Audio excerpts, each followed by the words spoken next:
बिस्मिल्लाहिर्रहमानिर्रहीम। जैसे कि कल मैंने अर्ज़ किया था कि हम नेक्स्ट वीडियो फितराना पे बनाएंगे कि फितराना क्या होता है, इसकी मिकदार क्या होती है, कौन शख्स इसको दे सकता है, किसको दे सकता है, और आजकल के दौर में 2024 में इसकी मिकदार क्या होगी।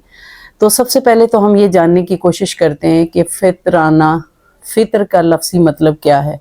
ये चूँकि ऐसा सदका है जो ईद उल फितर से पहले अदा किया जाता है। फ़ितर का असल में लफ्ज़ी माना होता है तोड़ना, फाड़ना या ब्रेक करना। It is a feast after fasting, you can say. रोज़े के बाद एक दावत का एहतमाम होता है, इसको हम ईद उल फितर कहते हैं। और इसका जो सदका अदा किया जाता है इससे पहले, उसको फितराना हम कहते हैं। और फितराना एक ऐसा सदका है जो हर साहिब निसाब पर वाजिब है।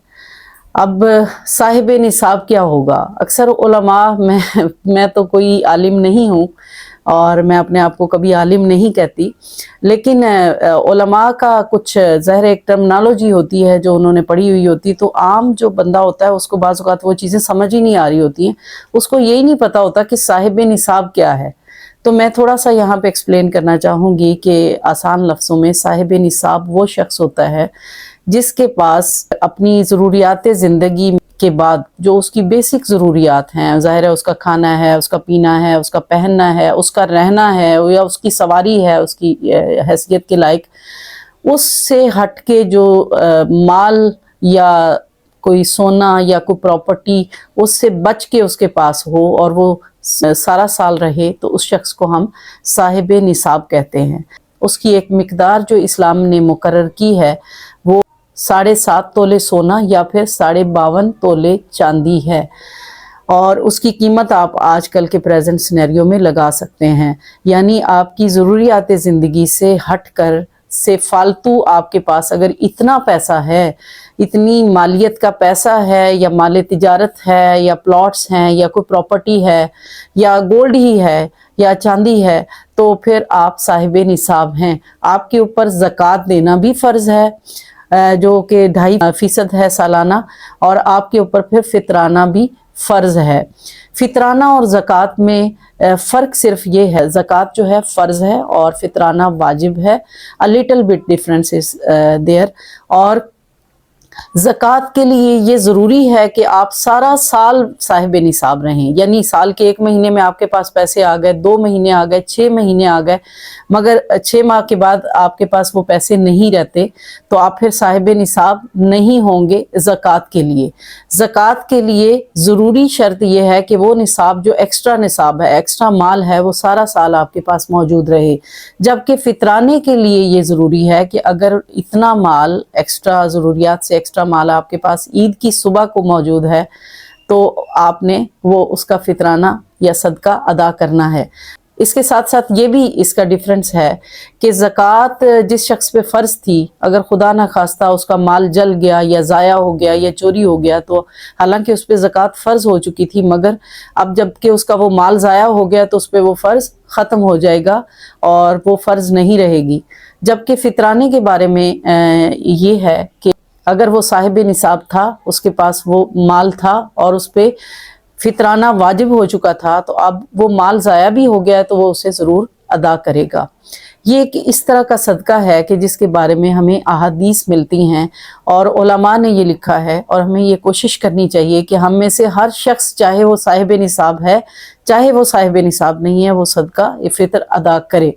और इसमें हदीस मुबारका हमें मिलती है, आप सल्लल्लाहु अलैहि वसल्लम ने फरमाया कि ज़मीन और आसमान के दरमियान हमारे रोज़े मुअल्लक हो जाते हैं, यानी लटक जाते हैं, कि वो रोज़े जो हैं लटक जाते हैं, मुअल्लक हो जाते हैं, आसमानों तक पहुँच नहीं पाते जब तक कि हम सदका फ़ितर अदा नहीं करते। और फिर ये भी फरमाया कि रोज़े में जो कमी कजी कोताही रह जाती है सदका फ़ितर अदा करने से, वो हमारी कमी कजी और कोताही भी पूरी हो जाती है। और कुछ लोगों का सवाल ये होता है कि भाई अब हम तो रोज़े ही नहीं रखते, तो हम सदका फ़ितर अदा क्यों करें? تو उसके लिए भी ज़रूरी है कि चाहे आप रोज़े रखें चाहे आप रोज़े ना रखें। ये तो इसकी चंद हिकमतें हदीस में बयान हुई हैं। हर चीज़ की, हर हुक्म की कितनी हिकमतें होती हैं ये अल्लाह और उसके रसूल बेहतर जानते हैं।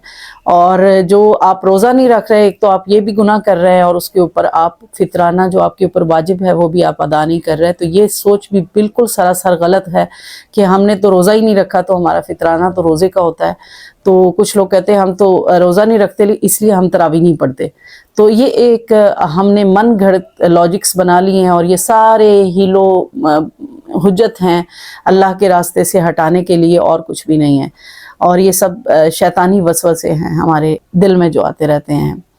अब हम ये बात तो हमने समझ ली कि निसाब क्या होता है। हर वो शख्स जिसके पास इतना माल ज़रूरियात ज़िंदगी से बढ़ के होगा वो साहिब निसाब होगा और उसके ऊपर सदका फ़ितर वाजिब होगा। और मैंने ये भी अर्ज़ कर दिया कि सदका फ़ितर चाहे आप साहिब निसाब हैं या नहीं हैं, आप ज़रूर अदा करें, क्योंकि जो ऊपर वाला हाथ होता है ना वो नीचे वाले हाथ से बेहतर होता है। और हमें अल्लाह से दुआ करनी चाहिए कि अल्लाह ताला हमारा जो हाथ है वो ऊपर वाला हाथ रखे, नीचे वाला हाथ ना हो।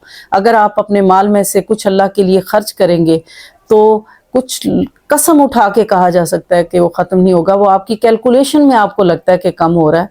आप जैसे कि देखते हैं कि रमज़ान के महीने में मेरे आका सल्लल्लाहु अलैहि वसल्लम ने फरमा दिया कि हर इंसान का रिस्क बढ़ा दिया जाता है।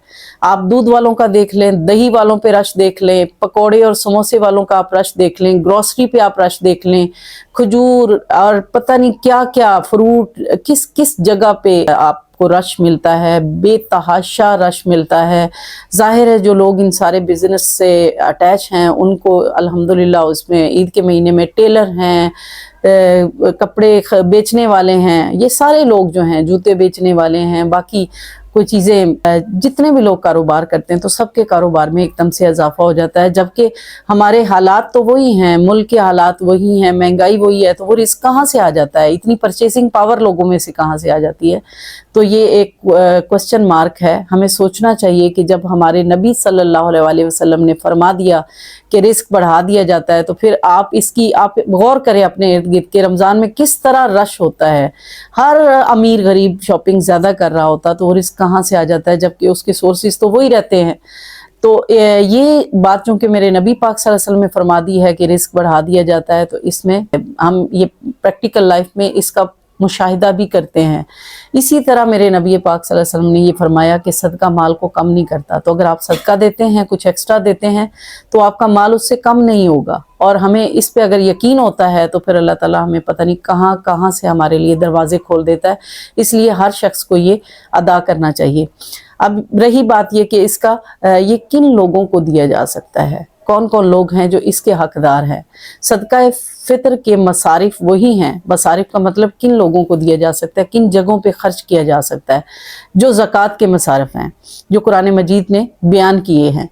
सदका फ़ितर का सबसे पहला मसरफ ये है कि आप ये सदका फ़ितर किसी फ़कीर को दें। इस्लाम में फ़कीर की डेफिनेशन क्या है? इस्लाम में फ़कीर उस शख्स को कहते हैं जिसके पास ना ज़र है और ना घर है, मतलब वो बेसरो सामान है, वो हैंड टू माउथ है। और आप पाकिस्तान में देखें तो आपकी बहुत सारी पॉपुलेशन इस वक्त हैंड टू माउथ है, महंगाई की वजह से और हालात और इकोनॉमी डाउन होने की वजह से। तो आप उन तमाम लोगों को दे सकते हैं जिनके पास वो सबसे अव्वलीन हकदार हैं, पहले हकदार हैं इस सदका फ़ितर के कुरान मजीद के मुताबिक, कि जिनके पास कुछ भी नहीं है, वो बेसरो सामा है। इसका दूसरा मसरफ यानी दूसरी देने की जगह ये है मिस्कीन, जो कुरान ने बयान किया। अब इस्लाम में मिस्कीन की डेफिनेशन क्या है? मिस्कीन की डेफिनेशन ये है कि जिसके पास अपना घर भी है और किसी हद तक उसका कारोबार भी है, मगर उसके पास इतने ज़्यादा पैसे सारा साल जमा नहीं रहते, यानी वो साहिब निसाब नहीं है, तो उसको हम इस्लाम की डेफिनेशन में मिस्कीन कहते हैं और उसको भी आप सदका फ़ितर दे सकते हैं। और तीसरा जो इसका मसरफ है वो ग़ुलामों को आज़ाद कराने में। कुछ शख्स अगर ग़ुलामी की ज़िंदगी काट रहा है, आजकल वैसे बहुत कम होता है, लेकिन अगर कहीं पे कोई शख्स ग़ुलाम है, उसने किसी के वो पैसे दे के आज़ाद हो सकता है, तो वो सदका फ़ितर आप दे सकते हैं उसको, ताकि वो उसकी ज़िंदगी जो है ग़ुलामी से निकल कर आज़ादी की ज़िंदगी वो गुजार सके। صدقہ فطر کا جو چوتھا مصرف ہے وہ ہے مقروض شخص کو، وہ شخص جو قرض کے بوجھ تلے دبا ہوا ہے، اس کو صدقہ فطر دینا چاہیے۔ صدقہ فطر کا جو پانچواں مصرف ہے وہ ہے ابن السبیل یعنی مسافر۔ کوئی شخص اپنے گھر میں بہت اچھے حالات میں ہوتا ہے، بعض اوقات وہ سفر میں ہوتا ہے، کسی شہر سے دوسرے شہر کی طرف ہجرت کی ہوئی ہوتی ہے، کسی ملک سے دوسرے ملک کی طرف ہجرت کی ہوئی ہوتی ہے اور مسافر ہوتا ہے، تو اس کو بھی آپ صدقہ فطر دے سکتے ہیں۔ صدقہ فطر کا چھٹا مصرف ہے فی سبیل اللہ۔ قرآن نے بیان کیا ہے فی سبیل اللہ، وہ شخص جو فی سبیل اللہ کام کرتا ہے، یعنی اس نے اپنے آپ کو وقف کیا ہوا ہے دین کے لیے، اس نے اپنے آپ کو وقف کیا ہوا ہے اللہ کے راستے میں، اور ظاہر ہے وہ کوئی کاروبار نہیں کرتا، تو اس شخص کو بھی آپ صدقہ فطر دے سکتے ہیں۔